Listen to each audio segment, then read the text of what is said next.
This is such an exciting day. Welcome, everyone. My name is Mary Hendrix, and I have the privilege to serve as Shepherd University's president.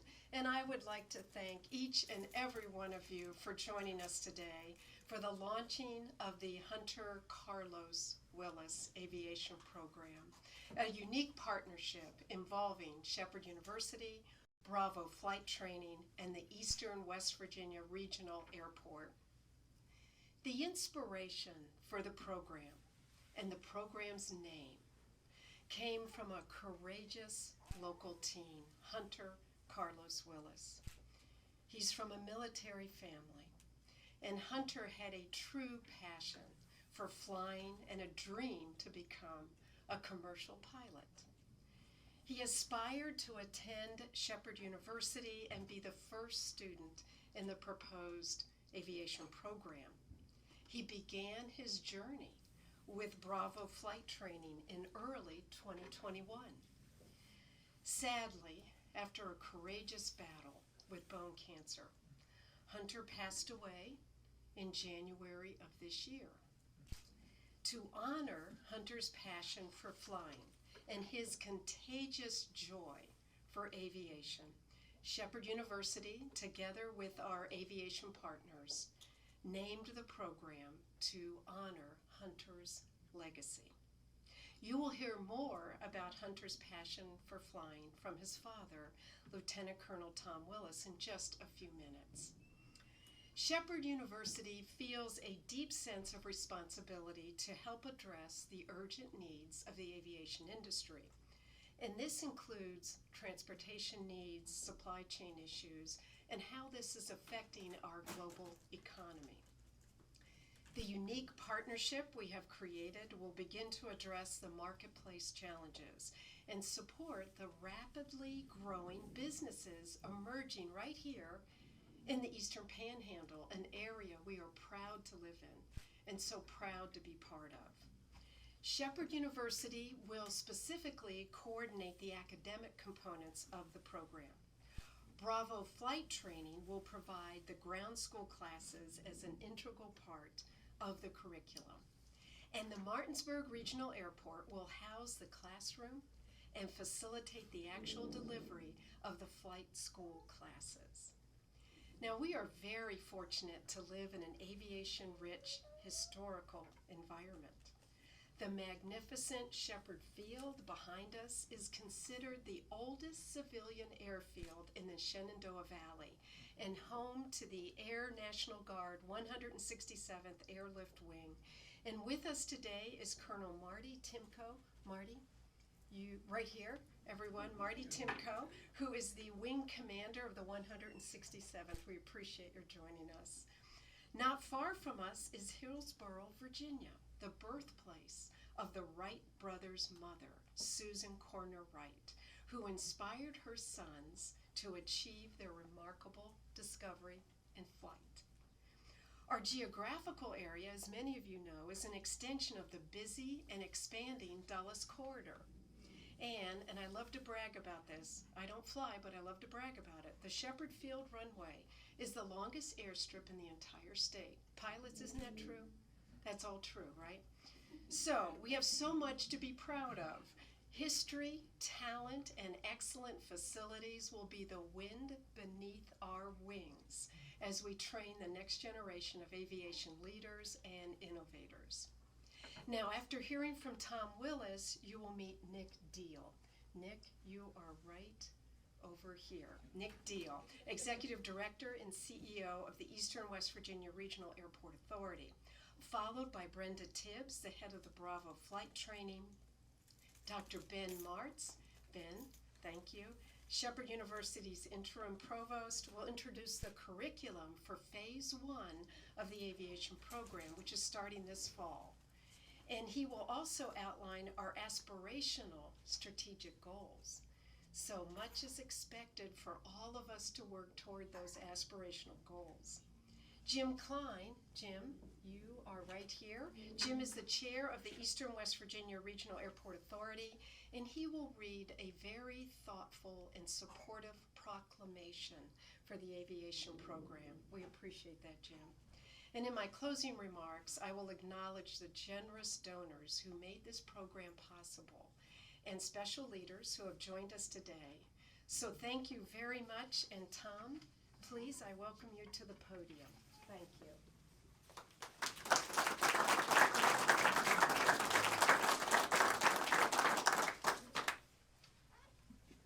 I'm going to have to speak to whoever put me right after such a polished speaker as President Hendrix.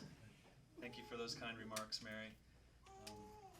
Distinguished guests and friends, it's an honor to be here today with you on behalf of the family and to talk about the namesake for the aviation program, my son, Hunter Carlos Willis. As Mary said, he passed away January of this year, 2022. I'm going to tell you a few stories from our travels with Hunter, travels through life, and just to focus on the good things that came out of it, really the courage that he showed and his passion for flying. And I know that several of you in here didn't know Hunter personally, and so I'll just tell you a little bit about his story. He was a bright-eyed, wonderful 10-year-old kid. We were down in Peru, actually on a military deployment at the U.S. Embassy, and at that time, he was enjoying the things that a normal 10-year-old boy enjoys, you know, his friends and sleepovers and games and school activities. But he was diagnosed with bone cancer at that time, and that started a 9-year challenge and a trial going in and out of chemotherapy, 15-plus surgeries, and literally hundreds of nights at Johns Hopkins Hospital and Sloan Kettering up in New York. But the thing that I want you to take from that is just the courage that Hunter displayed. He was remarkable. He never complained, which is incredible, the amount that he went through. He never complained, and he was steadfast in his faith right up until the very end. So I've been in Army Special Operations for over 20 years, but I can honestly tell you that Hunter was the bravest person that I've ever known. And that's saying a lot, So I think we, as we look to establish the Hunter Carlos Willis Aviation program, one of the pillars that I hope upon which it stands is the character trait of courage that Hunter showed. Now, as we go through trials in life, there's always good. No matter how bad things are, there's always good if you look for it.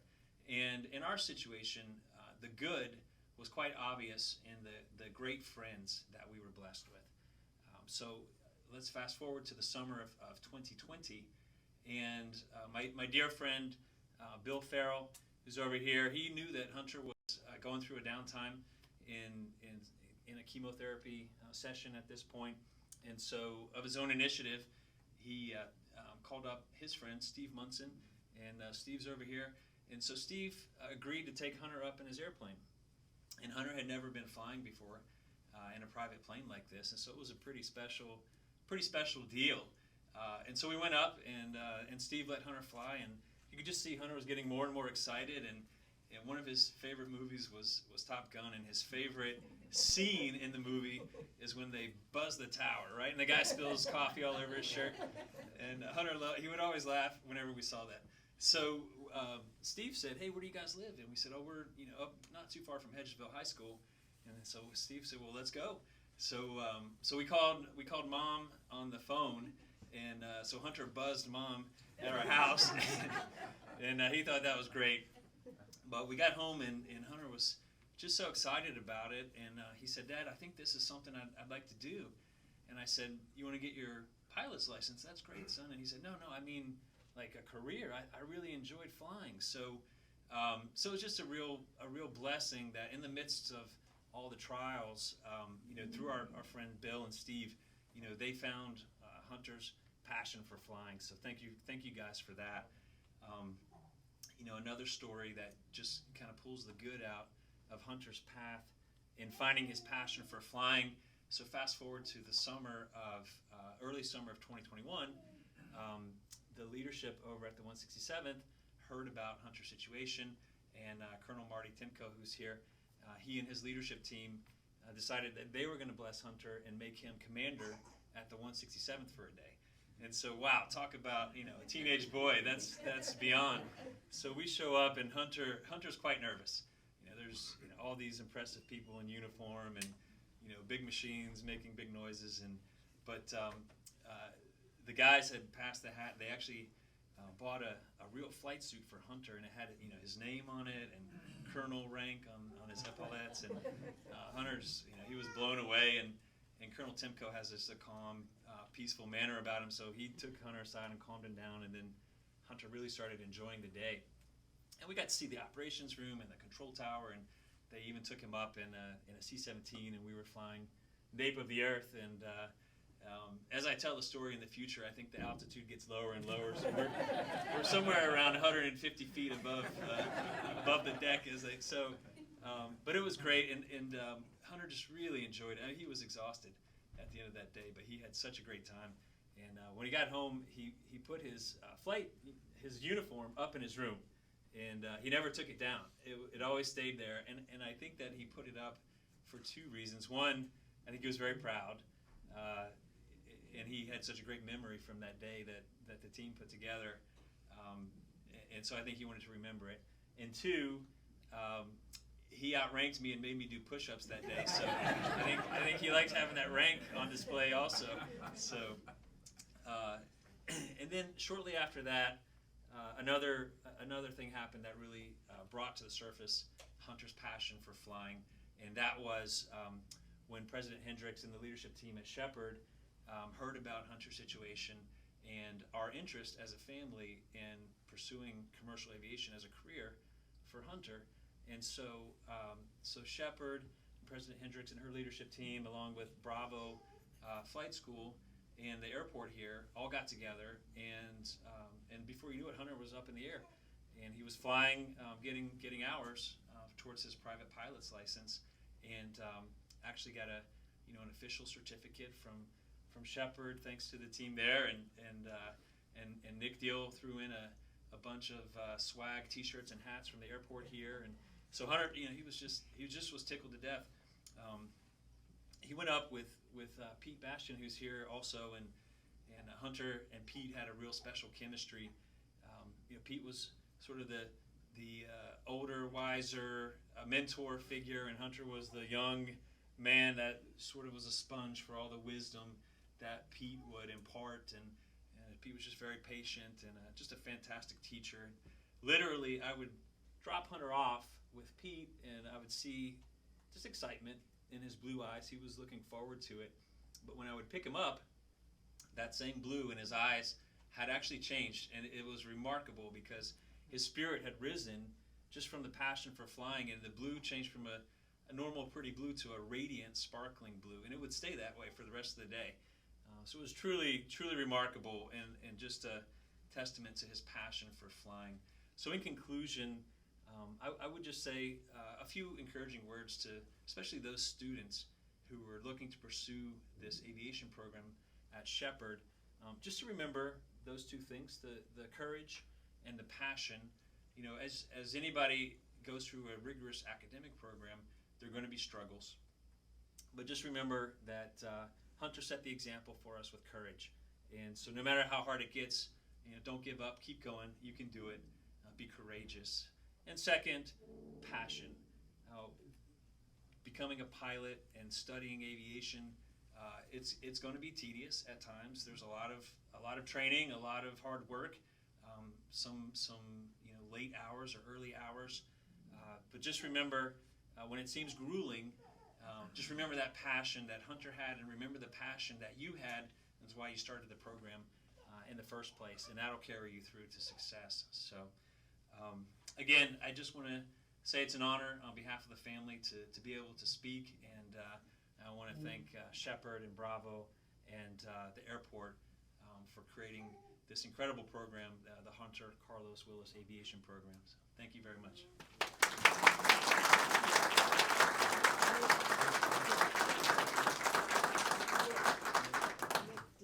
Yeah. Yes. I'm sorry, I'll be followed by Nick Deal.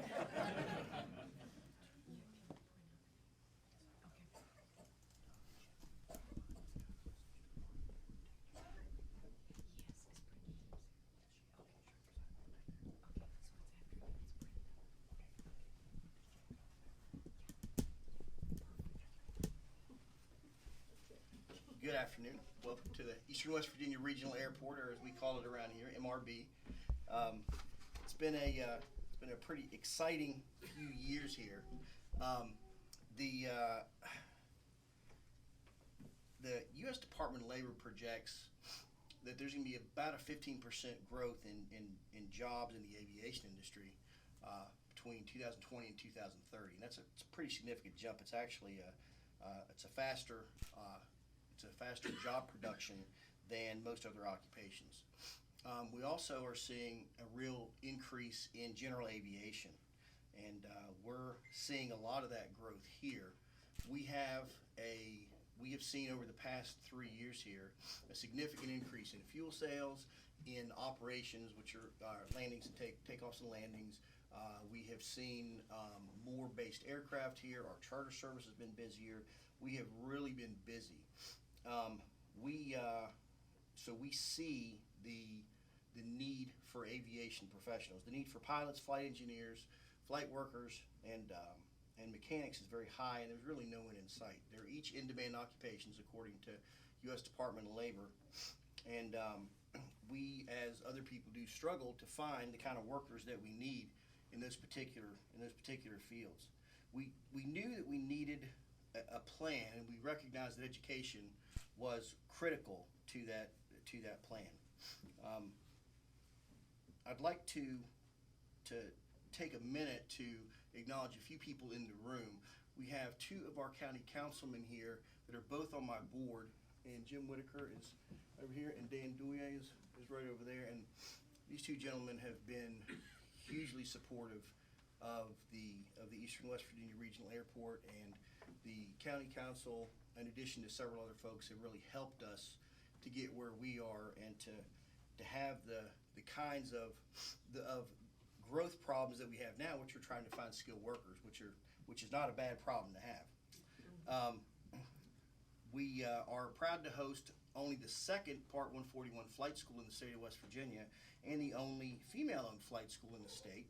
Bravo Flight Training here.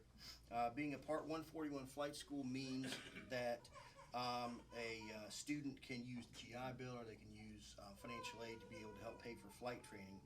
And we knew that was a critical piece to our plan.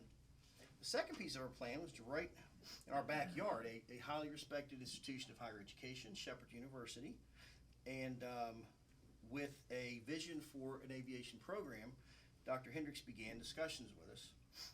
We knew that Bravo Flight Training was going to be a perfect partner for this. My mother used to say that when a woman sets her mind to something, she is an unstoppable force. And when Britta Tibbs and Dr. Hendrix began talking about this program, it suddenly came together, and it's been impressive. It's been an honor for us to play a small role in this process, and we're certainly excited about that. We're proud to have such fine institutions here on the field and in partnership with MRB, and we plan to be one of the first employers of graduates from this program. The 167th Airlift Wing, which is across the way over here, has been a great supporter of this airport, and they have been a real blessing to the airport. We have the largest, widest, and strongest runway in the state of West Virginia because they're here, and we also have some of the activity that we have because they're here. So we're very grateful for their partnership in this as well. I had the privilege of meeting Hunter Willis on several occasions. His eyes lit up when he talked about aviation. He's a perfect, pure example of the magic of flying. The Hunter Willis Aviation program is a great tribute to Hunter and an exciting opportunity to provide an avenue into the field of aviation, one that is desperately needed here in the Eastern Panhandle and in the state of West Virginia. So certainly appreciate everybody coming out today, and I think after me is going to be Brenda briefly, and then we're going to go to Jim Klein. That's right. Thank you. Thanks, Nick.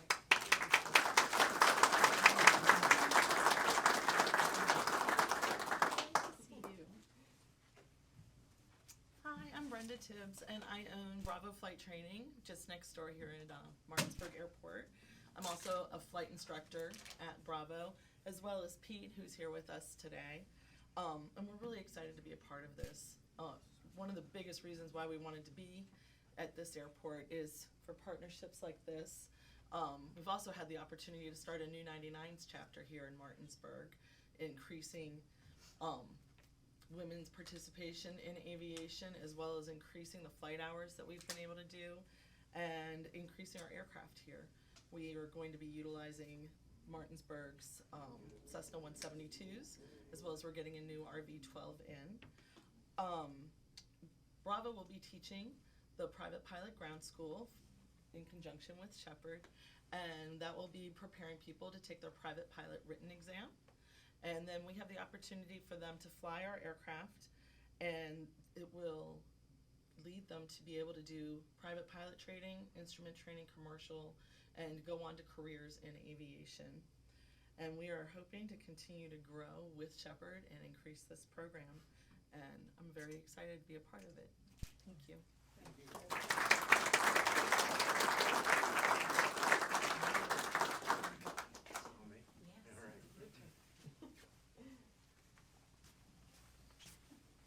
I love this community. I absolutely love this community. I've been at Shepherd University for almost 10 years, and part of the reason I love this community is look at this turnout. I mean, this is awesome. I mean, it's great to see everyone. Thank you for coming today. I've been involved with the Eastern West Virginia Regional Airport Authority for about 6 years, and I'd be remiss if I didn't thank the staff, Dennis, Jared, and Neil, for their help in organizing this today and all their hard work. So thank you for that. Thank you for putting this together. I do a lot of stuff in the community. I sit on Region 9. EPTA, I just do a lot of things, and this is one of those rare opportunities when I get to volunteer at the airport for a very worthwhile cause, but my day job is with Shepherd University, and how great is it that I can say, I'm working right now. This isn't my volunteer gig, right? Okay, so the board came together 2 months ago in support of this endeavor, a resolution of support by the Eastern West Virginia Regional Airport Authority. Whereas the Executive Director and the Chair of the Eastern West Virginia Regional Airport Authority present to the Authority a proposal to support the Hunter Carlos Willis Aviation Program. And I'm going to say whereas like 12 times, okay, so be careful, okay? Whereas KMRB, Eastern West Virginia Regional Shepherd Field, has complete general aviation services, a fixed base operator in a strategic location in proximity to Washington, D.C. and Baltimore, Maryland, with an airport complex that possesses, and Neil loves it when I say this, the longest, widest, and strongest runway in the state of West Virginia, and per the mission statement, recognizing that the airport is an economic driver for the region. And whereas the authority has reviewed the proposed collaboration with Shepherd University Hunter Carlos Willis Aviation Program and finds it in the best interest of the Eastern West Virginia Regional Airport Authority to support the endeavor of the university, and whereas the mission statement of the authority has focused on its effort on ensuring that the greater Eastern Panhandle has safe and cost-effective access to aviation services. By collaborating with other agencies, the authority will assure that the airport and its facilities will be used to enhance and stimulate vibrant business and community development in the region. And only a couple more whereases left. Here we go. The vision of the authority has declared an emphasis on providing cost-competitive and expanded general aviation services and facilities. And whereas the Eastern West Virginia Regional Airport Authority finds that it will support the efforts to raise funds, to promote, operate, and grow the Hunter Carlos Willis Aviation Program.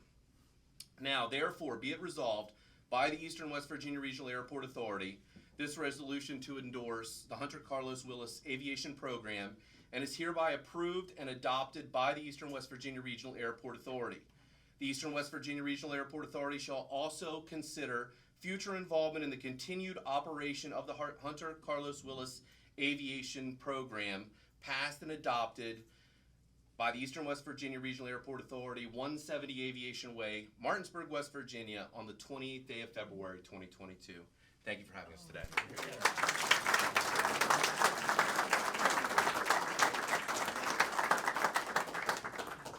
Well, thank you so much to all of our brilliant speakers. You've made today very, very special. I would like to, again, take this opportunity to thank all of you for joining us today, especially our community leaders and some very, very special donors who worked so hard to make this program launch possible. Now, their names are listed on the donor board that you see here. Thank you, Christine. I'd like to acknowledge our foundation representative, Christine Meyer. Christine worked so closely with Team Hunter, as they are called, led by Tom Willis. Tom, thank you for this wonderful opportunity. And also supported by our good friend, Bill Farrell, who knows absolutely everyone in this entire area. So thank you, Tom and Bill. Also, I would like to acknowledge the following individuals, and if you'd be kind enough to raise your hand when I mention your name. We have special individuals with us today who are going to help us further promote our efforts in this area. The Honorable Scott Faulkner, former Deputy Associate Administrator of the FAA under President Reagan. Captain Stan Adams, Stan is right here, representing ALPA Education Committee. Keith McIntosh. Keith, I think I saw you in the area taking pictures, representing Senator Manchin's office. Maybe we'll get a little honorable mention in those newsletters. The senator, okay. And then Chris Strobel. Chris, I saw you right here. Thank you, representing Senator Capito's office. Again, we would appreciate any mention you may wish to make about this great program. Now, really in closing, I would like to mention a very special Shepherd University alumnus who couldn't be with us today for reasons that will become quite obvious, and that is Lieutenant Colonel Joseph Van Valen. Joseph Van Valen is a White House Fellow at this point, a former C-17 instructor, a Special Air Mission pilot, and Special Assistant to the Chairman of the Joint Chiefs of Staff. So you know this group is very, very busy right now on a global perspective. Joseph wanted to be with us today, but he wanted you to know that he's going to help us. He's very interested in learning more details about our program and how we can recruit talented individuals to the aviation industry. And I think he sits in a pretty good position to be able to help us, maybe top down. Okay? And I know Scott will be asking you as well for that kind of advice. So thank you again to everyone for joining us today. Please enjoy a very lovely lunch that we've all been looking at right behind you, catered by the Crosswinds Cafe. And I just want to say a special thank you to Sonia Shally for helping orchestrate this entire event. She was in charge of our, what we call Command Central in the office, everyone. And also Nick Deal. Thank you again, Nick, for all your help in making this happen. So let's enjoy ourselves. Thank you again. Thank you.